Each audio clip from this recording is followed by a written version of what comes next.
because the PR around it is just too much. I don't want to know how y'all were treating each other on set. I don't care.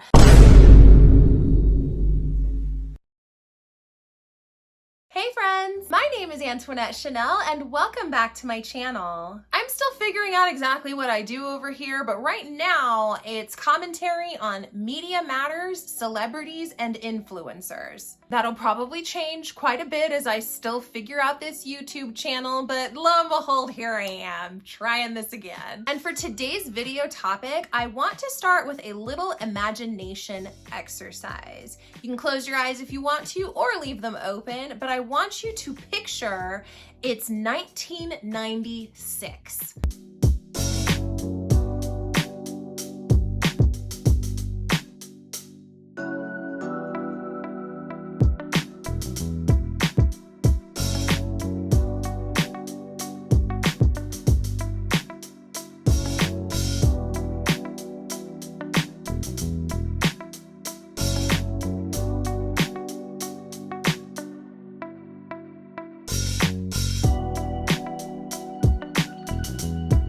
I know for some people watching that is way before you were born, but for an old millennial like me, this was a really big year because that summer a movie called Independence Day had just dropped starring Will Smith, who was literally the biggest actor of the 90s. Earthquake? Let's just get there as quickly as possible. What's the rush, huh? Think we'll get to Washington, it won't be. I think they flew 90 billion light years to start a fight.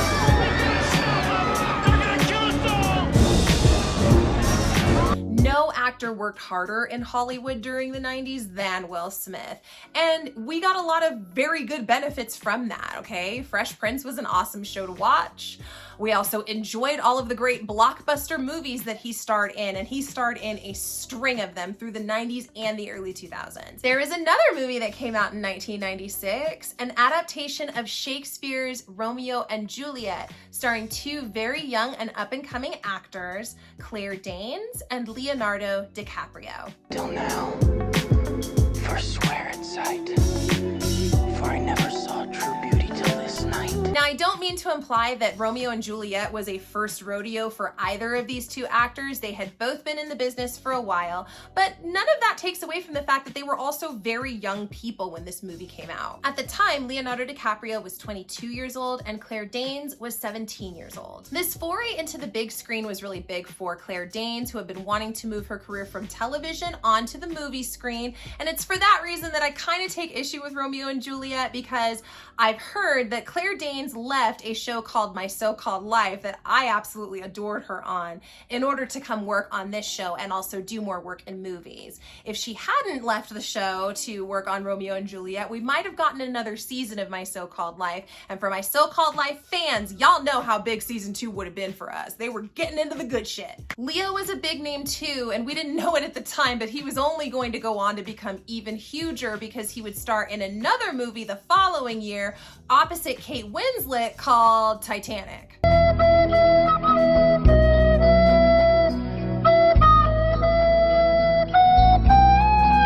I don't know, maybe you've heard of it. But let's go back to 96 and Romeo and Juliet for a second.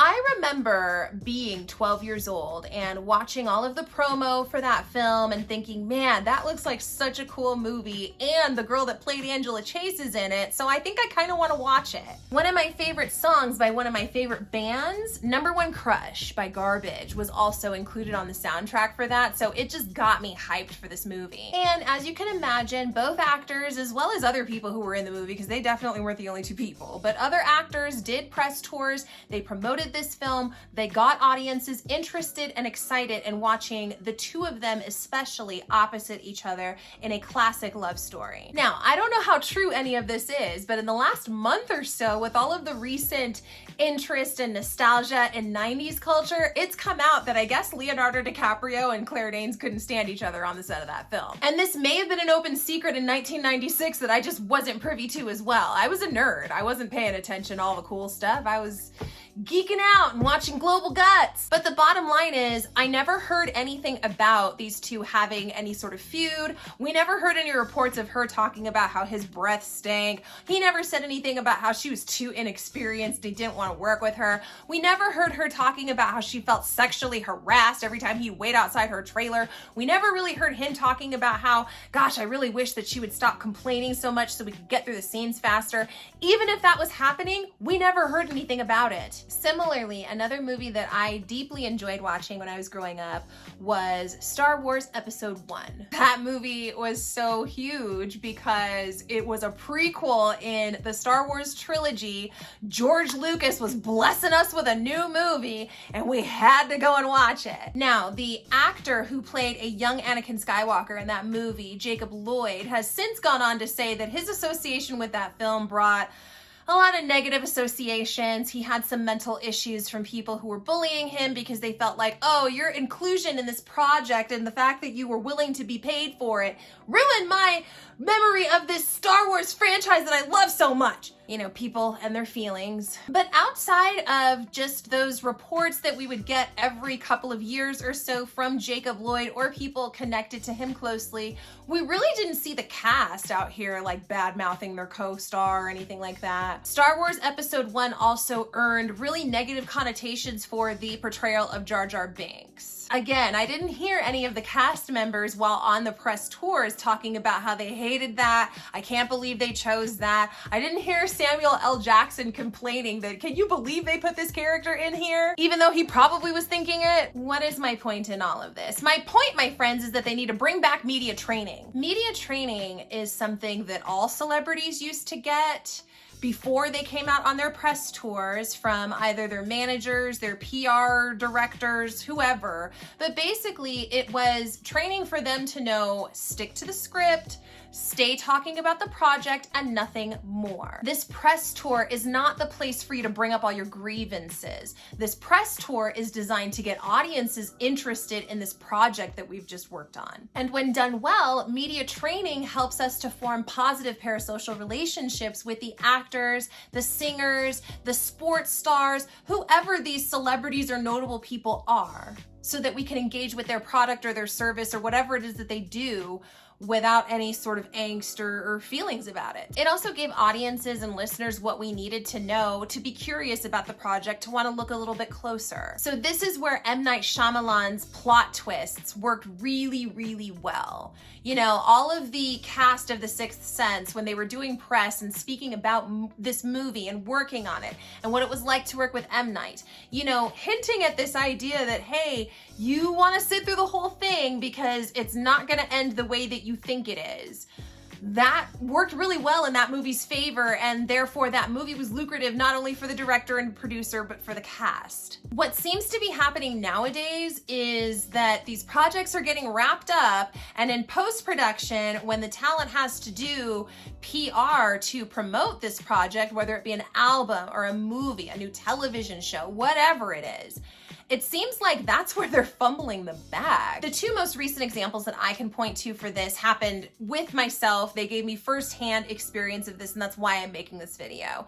First film was It Ends With Us, which was a Colleen Hoover novel adaptation starring Blake Lively and Justin Baldoni. The second is an adaptation of The Wizard of Oz, Wicked, which was a Broadway play initially, which stars Ariana Grande and Cynthia Erivo. Both films looked kind of interesting to me when I just saw the premise and nothing more. With Wicked, I mean, I already kind of knew the premise, but the idea that Cynthia Erivo would star opposite Ariana Grande had me intrigued. But then I didn't see either film, and I'm not going to, because the PR bullshit around it is just too much. I don't want to know how y'all were treating each other on set. I don't care. I don't care about all of the residual PR nightmares that have surrounded both of these films.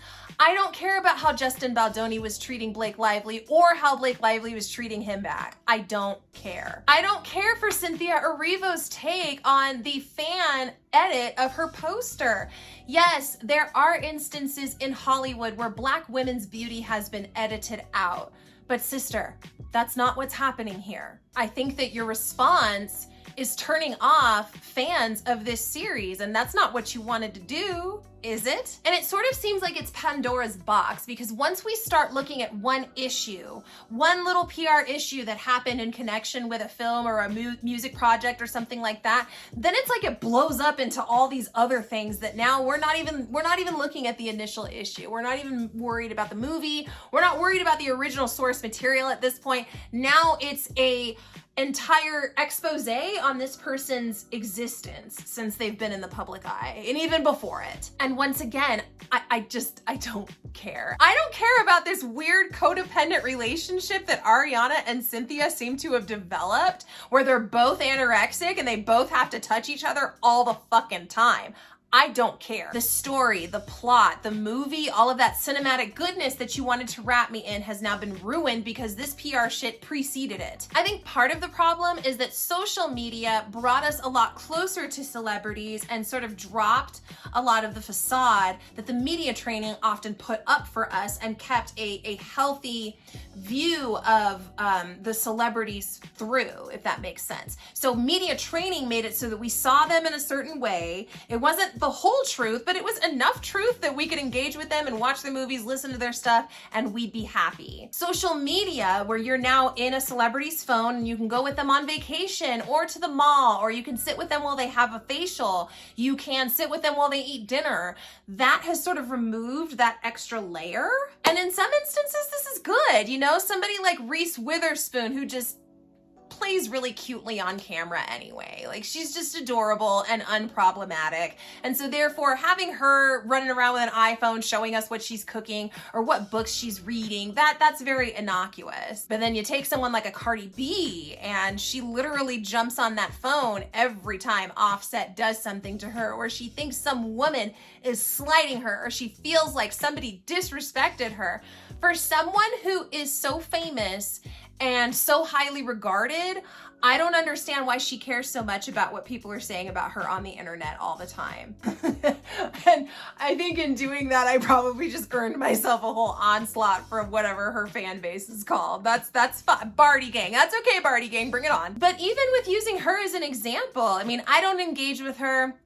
I'm not a fan, but I even see her fans on social media talking about how they're tired of hearing about this breakup. They're tired of being included in the group chat with she and Offset. They're tired of all of it. And to me, that's detrimental to a brand. If your fans are complaining and turning on you all of a sudden because you just can't seem to keep your mouth shut, you can't stop running your Twitter fingers, that is a problem. Cardi isn't promoting an album right now, but if she was, that would be negatively impacting her sales. I know that they say that no PR is bad PR, but I assure you, there's a such thing as bad PR. You can see some really good examples of what bad PR looks like in the videos that I've done covering Prince Harry and his wife, Meghan Markle. Those two literally go for any PR headline whatsoever, and it's not good. The public is turning on them, and they don't seem to realize. But overall, I think that Hollywood would benefit greatly from educating itself from the days of